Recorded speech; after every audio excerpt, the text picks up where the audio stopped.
Bienvenue sur cette nouvelle vidéo qui cette fois-ci va être gourmande puisque je vous présente enfin la tarte bourdaloue qui est familiale, très gourmande, qui est à base de poire et de frangipane, qui est vraiment excellente. Je vous montre ça tout de suite. Comme d'habitude, n'hésitez pas à mettre des petits pouces, à vous abonner à ma chaîne, à cliquer sur la cloche et je vous souhaite une bonne dégustation.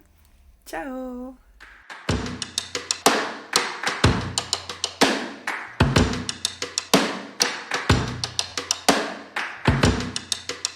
Nous voici pour commencer la recette. Donc déjà, je vous conseille ce livre de pâtisserie si vous êtes débutant. C'est très simple à suivre. Ce sont des superbes recettes. J'en ai déjà fait plein dans ce livre. Je vous en ai déjà parlé. Le Petit Larousse pâtissier. Il se trouve vraiment partout. Il est vraiment chouette, de grande qualité. J'aime beaucoup. Je m'en inspire en tout cas pas mal. Donc n'hésitez pas à le prendre. Il est vraiment très très chouette.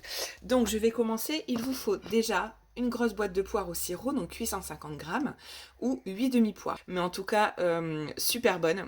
Vous pouvez aussi faire des poires pochées maison, ça c'est vous qui voyez, mais en tout cas, vous avez la recette de la Charlotte aux poires aussi, page 292, si vous souhaitez vous acheter ce livre ou si vous l'avez déjà.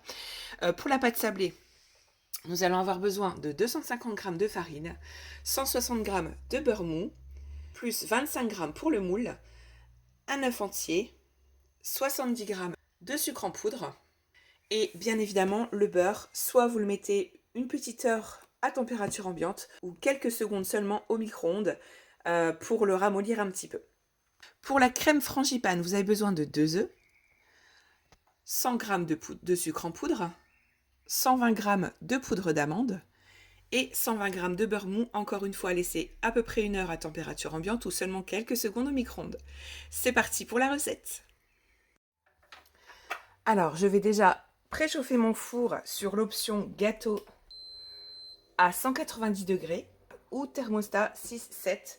Ça dépend quel four vous avez, mes chaleurs tournantes. Voilà, c'est juste parfait. On ne se prend pas la tête. Je vais préparer mon robot. Alors si vous n'en avez pas, je vous conseille vraiment celui-ci, le Kenwood Chef Titanium. Il est vraiment génial, on peut mettre plein d'accessoires. Là j'ai mis la feuille spéciale pour les pâtes sablées. Donc vraiment génial. Je vous mets le lien en barre de description et je vous mets aussi le lien du livre pâtissier s'il vous intéresse. Alors pour cette pâte, vous pouvez la faire à la main, donc sur un plan de travail, en faisant, voilà, en tamisant la farine, en faisant un puits, etc. Mais moi, personnellement, je la fais au robot, donc avec cette feuille qui est faite exprès pour les pâtes, vraiment très fragile, puisque le beurre, il ne faut pas qu'il soit trop mou, sinon la pâte va vite coller, vous n'allez pouvoir rien en faire, ça va être une catastrophe. Donc voilà, pas longtemps. Doucement, il faut battre au robot, mais en tout cas, c'est super pratique quand on n'aime pas trop travailler avec ses mains ou quand on voilà, quand on n'aime pas trop, quand on a peur de ne pas réussir une pâte particulière, on peut le faire au robot en travaillant doucement et pas trop longtemps non plus. Je vais vous montrer ça tout de suite. Donc, on va venir tamiser la farine.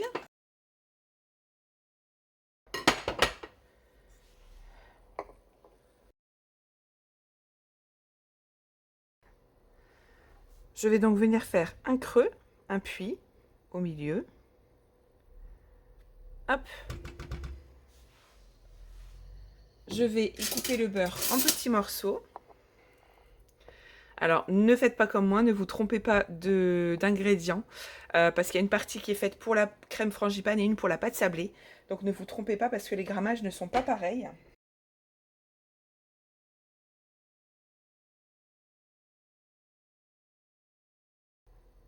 Alors là, il faudrait obtenir, donc avec les doigts, vous la travaillez avec les doigts assez rapidement pour faire un sablage et qu'il n'y ait plus de morceaux de beurre. Là, on va faire pareil, mais au robot. Donc, je vais couper le son 2 minutes puisque ça va faire beaucoup de bruit et jusqu'à ce que la pâte fasse un beau sablage et après on fera un autre puits pour y mettre l'œuf.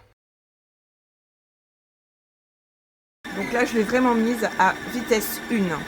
Je peux accélérer brièvement à vitesse 2 ou 3, juste quelques secondes pour dire qu'il n'y ait plus de morceaux de beurre. Donc sur le milieu, je vais venir casser l'œuf.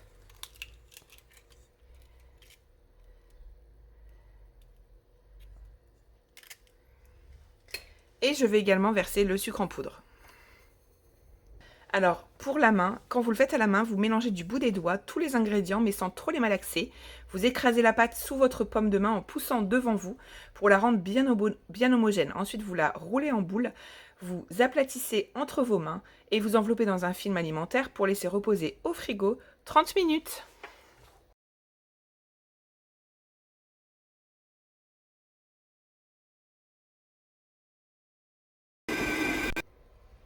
Alors moi je vais donc récupérer ma pâte que j'ai pas trop mal accès à la feuille parce que sinon elle va être collante et ça va être impossible de faire une boule. Donc je la mets sur un peu de farine pour éviter qu'elle colle trop et pour pouvoir faire une boule. Pour les personnes qui font au robot bien évidemment. Alors évitez de mettre, si vous travaillez à la main, évitez de mettre des bagues parce que sinon ça va vraiment s'incruster, ça va être l'enfer pour la nettoyer. Hop, vous écrasez bien avec la paume de la main et vous faites une boule que vous filmerez, que vous mettrez au frigo pendant 30 minutes. Comme je vous expliquais, pour ces pâtes, il ne faut pas trop traîner parce que le beurre risque de vraiment fort ramollir et vous ne pourrez plus rien faire de votre pâte. Ça va être une grosse galère. Alors, pour la prochaine étape, je vais préparer la crème frangipane. Donc, dans un saladier, vous pouvez le faire à la main également. Moi, je fais ça par fainéantise. J'ai lavé ma cuve, je vais juste changer, je vais mettre le fouet. Et là, vous pouvez ajouter les œufs. Bien sûr, on fait attention qu'il n'y ait pas de coquilles. Que vous allez fouetter avec le sucre en poudre.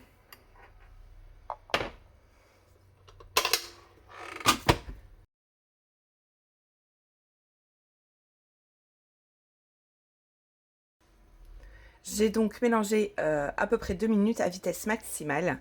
Et une fois que c'est bien mélangé, que ça fait un petit peu mousseux, je peux rajouter la poudre d'amande et le beurre mou.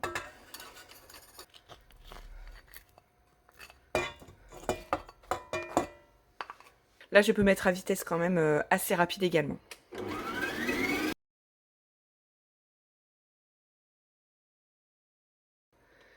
Vous devez obtenir cet aspect, cette texture, qui est une crème de frangipane, donc il ne faut pas l'oublier. En attendant que la pâte se raffermisse un petit peu au frais, vous pouvez préparer votre plan de travail parce qu'il va falloir étaler la pâte, alors soit sur un plan fariné pour éviter que ça colle, soit entre 2 feuilles de papier sulfurisé. Vous pouvez également préparer un plat à tarte de 26 cm de diamètre ou un plat simplement amovible que vous pouvez donc où vous pouvez enlever en fait le contour pour que vous n'ayez pas à la démouler et à avoir des difficultés à la démouler cette tarte. Mais moi j'aime bien tout ce qui est familial, vous commencez à me connaître je pense. Donc j'ai choisi un traditionnel plat à tarte 26 cm de diamètre. En attendant, quand vous avez goûté vos poires, vous pouvez les préparer, donc il va falloir les couper en lamelles et donner un petit geste, un petit mouvement pour faire une sorte d'éventail pour les disposer sur la tarte. Vous pouvez les hop, en fine lamelle.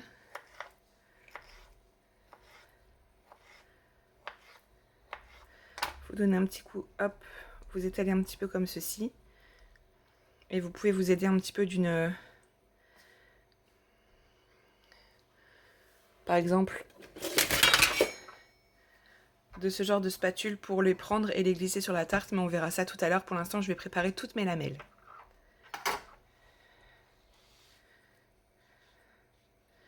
Après, rien n'empêche de bien les redisposer en fait directement sur la tarte. Je pense que ce sera beaucoup plus facile parce que ça glisse beaucoup.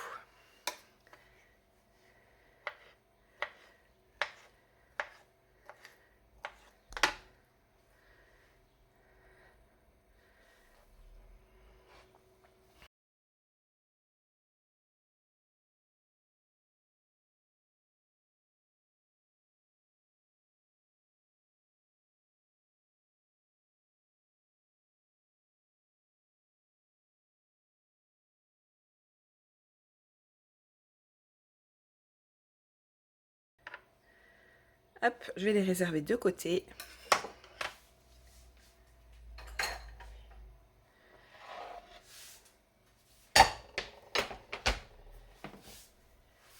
Alors, si vous préférez étaler votre pâte, qui est très fragile et très friable, sur votre plan de travail, n'hésitez pas à mettre de la farine et bien nettoyer votre plan de travail afin de pouvoir travailler avec le plus d'hygiène possible simplement. Et pouvoir bien mettre la farine, qu'elle ne colle pas. Donc séchez bien votre plan de travail également. Avec un torchon propre. Hop. Je dis ça parce que normalement j'adore faire avec du papier sulfu, c'est vrai que ça facilite beaucoup le travail et puis c'est très facile. Seulement je n'ai plus de papier sulfu, donc je l'ai noté tout de suite sur le tableau pour ne pas l'oublier parce que j'adore pâtisser. Mais en attendant vous avez un plan B, donc vous pouvez tout à fait beurrer votre plan de travail avec de la farine et ça ira très bien pour rouler la pâte mais rapidement pour éviter de chauffer le beurre et que ça colle. Alors, nous allons fleurer le plan de travail. Donc, fleurer, dans le jargon culinaire, c'est jeter de la farine sur son plan de travail pour éviter que la pâte colle et éviter que ça fasse des gros pâtés comme tout à l'heure, j'ai fait un tas. Donc, hop. Vous voyez, juste...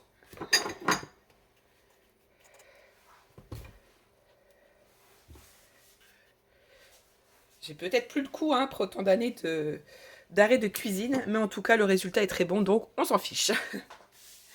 Et si on n'est pas sur un cours pro, on est vraiment sur un cours, enfin un cours, une vidéo, voilà, amateur et gourmande, familiale, donc c'est pas très important.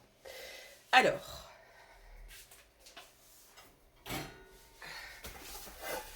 j'ai pris, donc comme je n'ai plus de papier sulfu, j'ai pris donc, j'ai fleuré là le plan de travail. J'ai pris donc un rouleau à pâtisserie comme ceci. Ceux qui reconnaissent, c'est l'atelier de Roxane. Je vais donc commencer à travailler rapidement la pâte parce qu'elle colle. Forcément, c'est une pâte friable, donc très fragile. Je vais essayer de faire ça rapidement. Hop. Alors, je peux rajouter un peu de farine pour éviter que ça colle trop. Ça colle déjà. Vous voyez, pourtant, elle a été au frigo.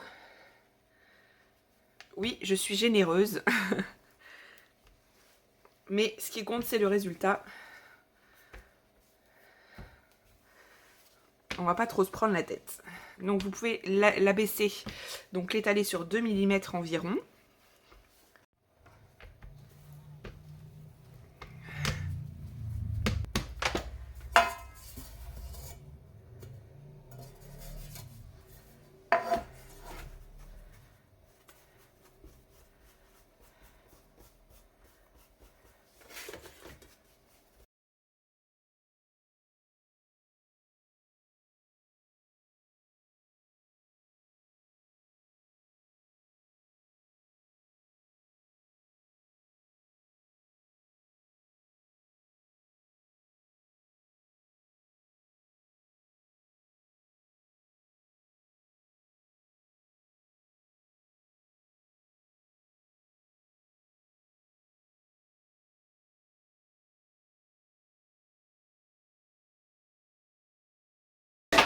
Après, j'y ai pas pensé non plus, mais vous pouvez aussi les faire, faire des petites tartelettes individuelles. Moi, j'en ai par exemple des petits moules individuels comme ça, plat à tarte.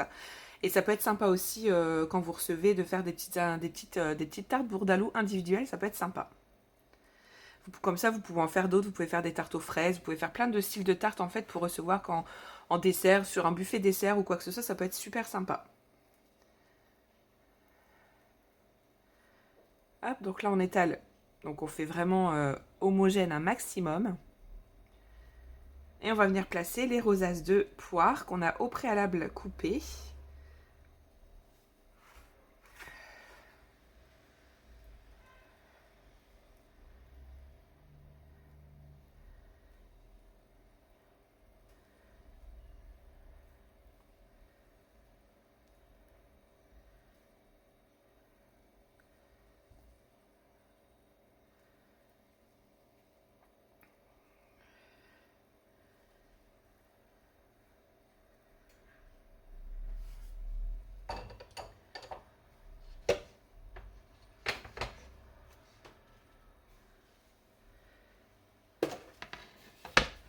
Et on va les disposer tout autour. Ah bah ça commence bien.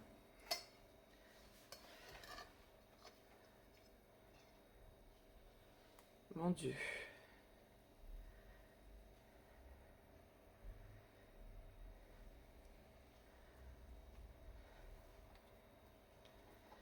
Alors faites au mieux, hein. Vous les enfoncez un petit peu pour que la crème d'amande gonfle un peu au-dessus pendant la cuisson.